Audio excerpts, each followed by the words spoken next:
Corona के वक्त तो समझ में आ रहा था कि सब कुछ ठप हो रहा है, दुनिया बंद हो रही है, कुछ भी नहीं है। ये तो मतलब लिटिल टू समझ मच ही नहीं एक्चुअली, पा रहे। क्योंकि मतलब आपके पास गिरने की वजह क्या है? गिरने की वजह आप सिर्फ ये कि एफआईज बेच रहे हैं, हम्म, मेन रीजन ये है, जिससे सप्लाई है। अब एफआईज के बेचने का रीजन क्या है कि या तो उनको अमेरिका या चीन या फिर कोई और बेहतर लगता होगा। इसके अलावा कोई बहुत बड़ा कारण हो कि ऐसे कंपनियों के नतीजे धीमे हुए हैं, ठीक है, इकोनॉमी धीमी हुई है, लेकिन ऐसे नहीं कि सारी कंपनियां नेगेटिव ग्रोथ दिखाने, ग्रोथ ही खत्म हो जाएगी, ग्रोथ नहीं बिल्कुल। है। हम्म। 5.5% ग्रो करेंगे, 5 करेंगे या 6 करेंगे, यही डिस्कशन का विषय है। हम्म। 7.5 नहीं करेंगे, उतना ही तो है। आ, लेकिन पॉइंट ये है, कई बार क्या होता है जब आप बढ़ते वक्त अनाप शनाप बढ़ते हैं, वहाँ एक्सेसेस हो जाते हैं, तो घटते वक्त भी हो सकते हैं।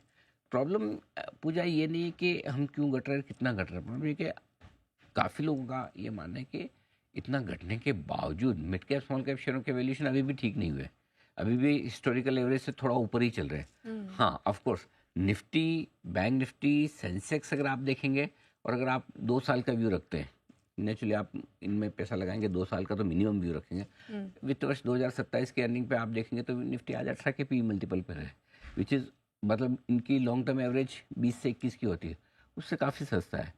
तो नेचुरली निफ्टी और दिग्गज शेयर तो उन लेवल्स पे आ चुके हैं, लेकिन इसका मतलब ये नहीं कि इस लेवल पे आ गए तो थोड़े समय के लिए और नहीं घट सकते। मेन प्रॉब्लम ये कि अगर आज सुबह आप आए मार्केट में, हम्म।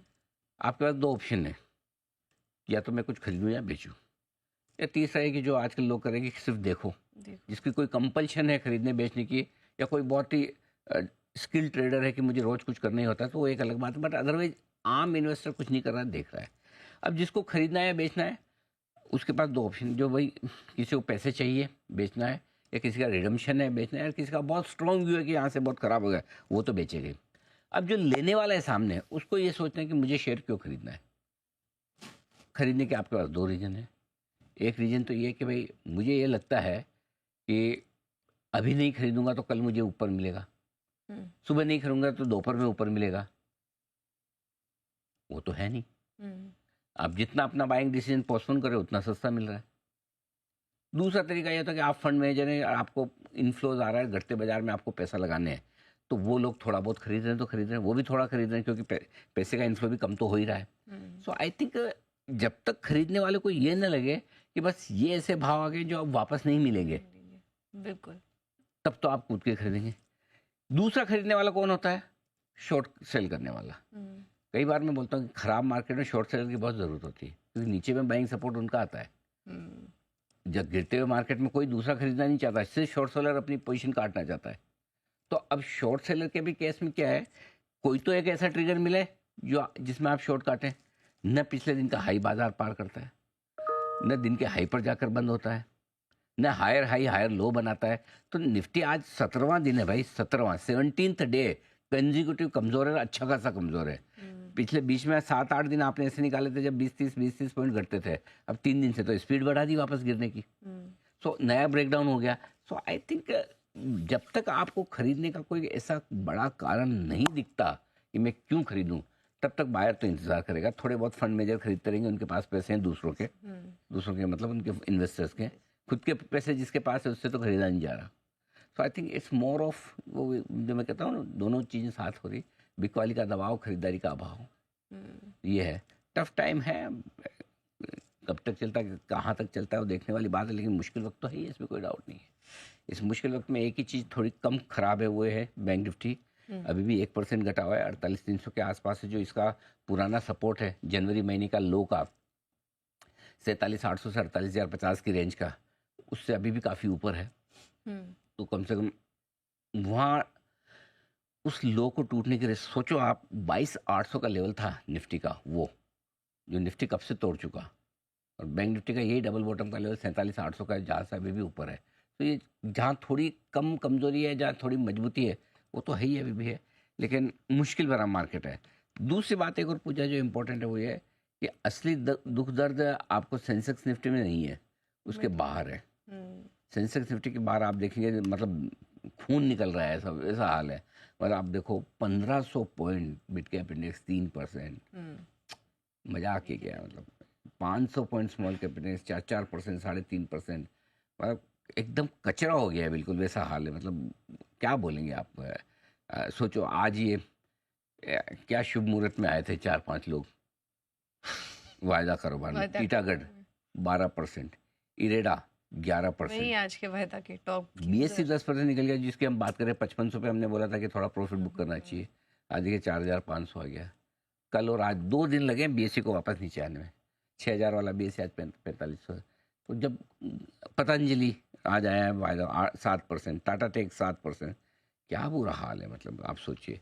तो जो घट रहे हैं, कल्याण देखिए, हमने 680-90 में, 675 में, जहाँ तक मुझे याद है, मैं कल्याण ज्वेलर्स बोला था कि अभी बेच के निकल जाइए। तब बहुत लोग ट्रोल कर रहे थे, अरे एक दिन पहले तो आपने लेने को बोला था। अब देखो क्या भाव है। एक दिन पहले बोला था, एक दिन पहले वो वैसी खबर थी, क्वार्टरली अपडेट आया था, लेकिन वहाँ से भी आप देखिए कहाँ आ गया है। कम से कम एक दिन पहले आप 25 रुपये, 10 रुपये, 15 रुपये नीचे भी बेच दिए होते, तब भी आज कम से कम इतने दुखी तो नहीं होते जितने रह के हो गए। सेम आप, इससे याद है जयकोप देखिए, 280-90 में हमारा सेल कॉल था। भाव देखिए, आंसू आ जाएंगे। 200 निकल गया, 80-90 रह गया। तो इसलिए कई बार क्या होता है, दिल पे पत्थर रख के जहाँ बेचना होता है वहाँ बेचना भी होता है। क्या करेंगे, नहीं बेचेंगे तो छोटे नुकसान में बच जाएं तो बेहतर है। बट ये तो स्क्रीन अनइमेजिनेबल है, बिल्कुल। सोच नहीं सकते, उस तरह की चीज़ है, उसमें ज़्यादा आपके लिए कुछ करने का बचा सर लेकिन यहाँ पर एक कुछ वर्ड ऑफ विजडम की ज़रूरत है, क्योंकि रिटेलर, निवेशक सभी डरे हुए हैं। तो इस वक्त वही यही जानना चाह रहे हैं, समझना चाह रहे हैं कि इन लेवल्स पर क्या निवेश जो करना चाह रहे हैं, क्या उनके लिए सही मौका बन गया है एंट्री लेने का, या अभी फिलहाल छोड़ दे, रहने दे कहीं पे क्वालिटी स्टॉक्स में, अगर उनको कहीं एंट्री लेनी हो तो।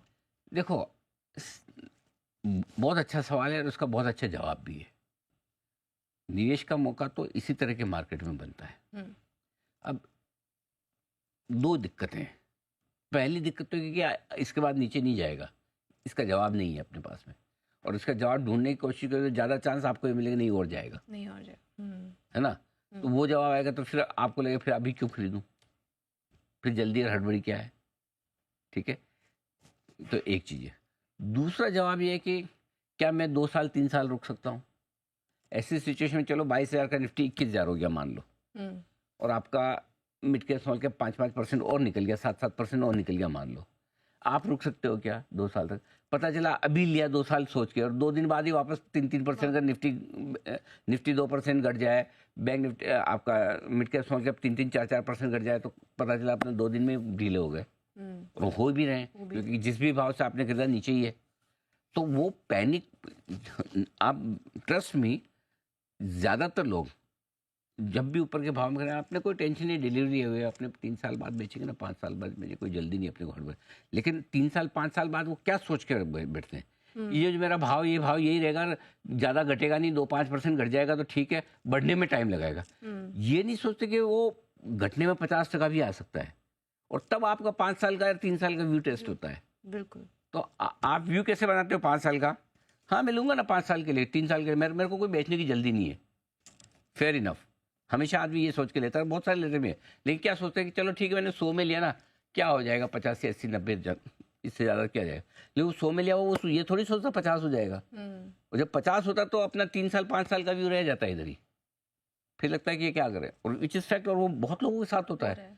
अब आप एक सिंपल सी चीज़, मैं कई बार वो लोग बोलते हैं कि लोगों को लगता है हम तो जीरो नहीं बेच नहीं पाए, ये नहीं कर पाए। अगर आप इन्वेस्टर कभी जीरो, मुझे एक म्यूचुअल फंड बता दो जो जीरो हो गया हो, कोई भी नहीं मिलेगा आपको। एक मुझे बाजार का कोई भी बड़ा इन्वेस्टर बता दो जीरो हो गया हो। बढ़िया से बढ़िया, अच्छे से अच्छे इन्वेस्टर्स के पोर्टफोलियो 20-20% नीचे, 25% नीचे, जिनके खराब मैनेज है वो 60% नीचे होंगे। कोई इंडिविजुअल होगा उसका 70% नीचे होगा, कोई एवरेज उसका 30-35% नीचे होगा। नीचे तो सबके हैं। बिल्कुल। अगर राधा कृष्ण दमानी जी का पोर्टफोलियो भी नीचे है, अगर राकेश जी हैं तो उनके भी पोर्टफोलियो जो भी है पीछे नीचे ही हैं। बाकी सब बड़े बड़े लोगों के सबके नीचे। तो आप या तो आप इतने बहुत ही होशियार के 26,000। हमारी प्रॉब्लम क्या है कि हम ये सोचते हैं कि 26,000 पे पूरा जीरो हो जाना चाहिए था। ऊपर में आप जीरो कभी नहीं हो सकते। अगर मार्केट में हर इन्वेस्टर है तो कहीं ना कहीं कुछ ना कुछ आपके पास रह ही जाएगा, वो होना ही है। तो ऐसी सिचुएशन में आपको ये संभालना है कि इस समय आपको अपना रिस्क असेसमेंट करके सिंपल सी, सही में व्यू 3 साल का है, 5 साल का है, तो शांति से बैठिए। व्यू है कि नहीं मैं 3 साल तक मैं नहीं मैनेज कर पाऊंगा, उधार का पैसा है या मेरे रिस्क लेने की ताकत खत्म हो रही है, तो फिर वो कॉल कहीं ना कहीं आपको लेना पड़ेगा कि भाई मैं क्या करूं। बट मेरा ये समझना है कि जो बड़े इन्वेस्टर हैं, जितने लोगों से मेरी बात चल हुई है पिछले 2-3 दिनों में वीकेंड पे, सब लोगों का मानना ये है कि यार अब कहीं के मौके ढूंढने हैं कि कहाँ लिया जाए, क्या लिया जाए। अब ज़्यादा समझदार लोग हैं, वो लिस्ट बनाने में लगे हैं कि कौन से शेयर खरीदने के लायक बन रहे हैं। लेना कभी वो नहीं, वो ये नहीं कि आज कल सुबह उठते ही ले लेना कि ये ले। अब यार ये मेरे भाव से आगे ठीक आ गए हैं। फॉर एग्जाम्पल किसी को 200 रुपये में एक ज़माने में जियो फाइनेंशियल अच्छा लगता था, वन साइडेड भाग गया कर गया, जियो फाइनेंशियल वापस गिरा के 200 आ गया, आप देख लीजिए, ठीक है। तो अब किसी को लगता है कि मुझे ये लेना चाहिए, तो उसको लगता है अब मेरे लेने की रेंज में आ रहा है। किसी को जोमेटो 300 में ख़राब लगता था या 300 में लगता था, मैं तो मिस कर गया, 200 में लेना था या 150 में लेना था। अब वो कहाँ जाके रुकेगा पता नहीं, लेकिन भाव आ रहे हों, ठीक है। बहुत सारे स्टॉक्स ऐसे हैं जो आप जिस भाव में लेना चाहते हैं तो वो आ रहे हैं। आप आज मत लीजिए, मैं कहता भी नहीं, और मैंने तो पहले भी कहा कि अगर आपको शेयर खरीदने का मन भी करे तो म्यूचुअल फंड में लगाइए, फ्लेक्सी के फंड में लगाइए, ताकि कोई पता चला आपने कोई एक ही स्टॉक लिया, ग्रेन्यूल से लिया, 8% एक्सीडेंट उसमें, पहली कैब लिया, 20% का एक्सीडेंट उसमें हो गया, तो एक्सीडेंट कब किस शेयर में होंगे आपको पता भी नहीं चलेगा। तो बेहतर ये है कि आप शांति से फ्लेक्सी के फंड में लगाओ। अगर 2 शेयर में एक्सीडेंट हो भी गया, 40 शेयर है किसी फंड के पास, तो 38 तो बचे हैं, ओवरऑल एनएवी पे इतना इम्पैक्ट नहीं आएगा। तो इस वक्त होमवर्क करें शांति में, थोड़े टाइम नहीं देखें मार्केट, पैनिक होगा अननेसेसरी, कोई फ़ायदा नहीं है। और अगर हाँ ख़राब शेयर है वो बेच के अच्छे शेयर में शिफ्ट होने की कोशिश करें, ये ज़रूर करना चाहिए।